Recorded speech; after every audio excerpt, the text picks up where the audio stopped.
नमस्ते सदा वत्सले मातृभूमे। माँ जैसी ममतामयी मेरी मातृभूमि को मेरा सादर नमन। त्वया हिंदू भूमे सुखं वर्धितोऽहम्। हिंदुओं के इस महान धाम ने संस्कार सिंचन कर मुझे सुख के साथ व्यक्तित्व दिया। महामंगले पुण्य भूमे त्वदर्थे। इस पावन भूमि को मेरा हर कार्य निस्वार्थ भाव से समर्पित है। नमस्कार, आपण आहोत मुंबईमध्ये, मुंबईच्या पंतनगरमध्ये आपल्यासोबत अजय बागल आहे, भाजपा नेते। या ठिकाणी गेले अनेक वर्ष त्यांनी कार्य केलं आहे। ज्येष्ठ या ठिकाणी भाजपाचे कार्यकर्ते असं त्यांना ओळखलं जातं। आज स्वातंत्र्यवीर सावरकरांचा या ठिकाणी पुण्यतिथी आहे। जर सावरकर म्हटले की घाटकोपरचं पंतनगर आठवतं। या शिवाजी शिक्षण संस्थे टेक्निकल शाळेमध्ये गेले अनेक वर्ष आपण कार्य केलं आहे। सावरकरांची आठवण तरुण मुलांमध्ये दाखवण्याचा प्रयत्न आपण केला, त्याबद्दल काय बोलाल? आज सावरकरांची 60वी पुण्यतिथी आहे। सावरकर म्हणजे एक यज्ञ होता आणि त्यांनी जे यज्ञ पेटवलेला आहे तो मधल्या काळामध्ये त्याच्यावर लोकांनी पाणी टाकायचा प्रयत्न केला, पण आम्ही ती आग विझून देणार नाही। कारण भविष्यातला जो भारत घडवायचा आहे, आपल्याला अखंड भारत घडवायचा आहे, तर त्याचे ते प्रणेते होते।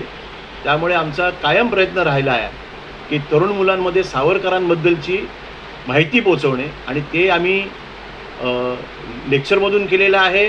आम्ही सावरकरांचा चित्रपट दाखवून युवकांना एकत्र केलेला आहे, आणि आम्ही जो तरुण मुलांमधून त्याचा जो रिस्पॉन्स बघितलेला आहे तो अगदी म्हणजे वाखाणण्याजोगा आहे, आणि त्यांना ती माहिती अजून किती प्रमाणात देता येईल त्याचा आम्ही प्रयत्न करत आहोत। आज मी त्यांच्या स्मृतीस अभिवादन करतो, आणि आपण सांगितल्याप्रमाणे ते कार्यक्रम मी असेच भविष्यात चालवतो। सर, विकासाचं पाहिलं तर आपण या ठिकाणी पंतनगरमध्ये नवीन नाट्यगृह सुरू होत आहे।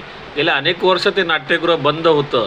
तसेच या ठिकाणी स्विमिंग पूलबद्दल देखील आपण मंत्रालयामध्ये पत्र पाठवण्यात आले होतं। त्याची दखल घेऊन या ठिकाणी पुन्हा एकदा ते सुरू होत आहे, त्याबद्दल आपण काय बोलाल? घाटकोपर हा जो परिसर आहे 1960 साली म्हाडाच्या वसाहतीचा नुसार बनलेला आहे, आणि त्यावेळेला आम्ही रस्त्यावर खेळत होतो, मैदानं मोकळी होती, लोकांच्या घरामध्ये काही महागडं सामान नव्हतं। त्यावेळेला खाली खेळलं तरी कोणी काही त्याच्यावर चर्चा नाही करायचं, पण कालांतराने लोकवस्ती वाढली आणि त्याचा त्रास व्हायला लागला लोकांना रस्त्यावर खेळण्याचा।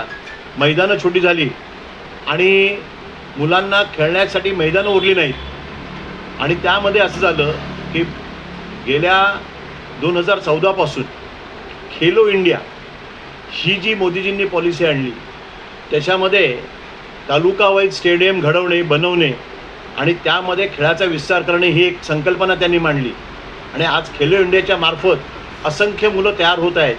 त्याचं कारण असं आहे की 2036ला ऑलिम्पिक घेण्याचं आमचं एक भारताचं स्वप्न आहे, आणि त्या दिशेने ते वाटचाल करत आहे।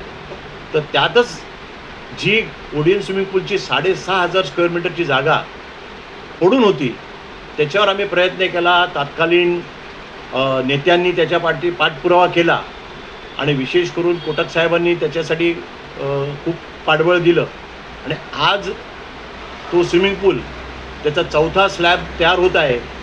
5 माळ्यानंतर त्याच्यावर स्विमिंग पूल येईल, आणि जेवढे इंडोर गेम्स आहेत, बास्केटबॉल असेल, लॉन टेनिस असेल, स्क्वॉश असेल, बास्केटबॉल आहे, जिम्नॅस्टिक्स आहे, बॉक्सिंग आहे, हे तर तिथे येणारच आहेत। त्याच्या व्यतिरिक्त आम्ही तिथे प्रपोज केलेली आहे एक वाचनालय, लायब्ररी, कारण परिसरातील अजूनही मध्यमवर्गीय, त्याच्या लोअर मिडल क्लास जी लोकं आहेत त्यांच्या जागा छोट्या आहेत, आणि उच्च शिक्षणासाठी जर त्या मुलांना अभ्यासाला जागा नसते, बाजूला आवाज असतो, त्यासाठी ती एक चांगलं वाचनालय, लायब्ररी, आणि जर तत्कालीन सरकारने, आता ट्रिपल इंजिनचं सरकार आहे, जर त्यांनी मनावर घेतलं तर तिथे ऑडिओ व्हिज्युअल म्हणजे लॅपटॉपसुद्धा उपलब्ध होतील, जेणेकरून जे आमच्या गरीब मुलांना लॅपटॉपवर त्यांना काम करता येत नाही, कारण 60, 70, 80 हजाराचे लॅपटॉप्स असतात। तर ते जर केलं ट्रिपल इंजिन सरकारने तर मी त्यांचे आभार मानायचे आहे। असं आहे की मला माहिती नाही या विषयावर कोण काय बोलतंय, पण ही जागा महापालिकेची आहे, त्याचा निधी महापालिकेने दिलेला आहे आणि महापालिका जी सर्व्हिसेस देते ती काय जातीनिहाय कोणाला देत नाही. महापालिका रस्ता बनवते त्याच्यावर सगळे चालतात. महापालिका ज्या ज्या आता रस्ते बनवले त्याच्यावर सगळ्यांना जायचा यायचा वावर आहे. थिएटर असतील त्याच्यामध्ये सगळ्या प्रकारचे शो चालतात. मग हा वाद याला सोडून, हा वाद नाहक आहे माझ्या मते. हा पॉलिसी मॅटर आहे. पॉलिसी जी ठरेल महापालिकेमध्ये की ह्याला चालवायला कसं द्यायचं किंवा कोणी चालवायचं, आणि माझा जे बनवताना जो माझा उद्देश होता तो हा होता की परिसरातील ज्या शाळा आहेत त्याच्यामध्ये DSO पण मुलं सिलेक्ट होतात. डिस्ट्रिक्टला जी मुलं सिलेक्ट होतात त्यांना जर नॅशनलला जायचं असेल तर त्यांना हा खेळाचा इन्फ्रास्ट्रक्चर अवेलेबल नाही आहे. मग ते काय होतं, ती मुलं त्यांचं जे काही कसब आहे ते अपूर्ण राहतं. आणि जी मुलं स्टेटला सिलेक्ट होतात त्यांना नॅशनलला जर जायचं असेल तर त्यांना प्रॅक्टिस करायला किंवा त्यांना कोचेस अवेलेबल होत नाही.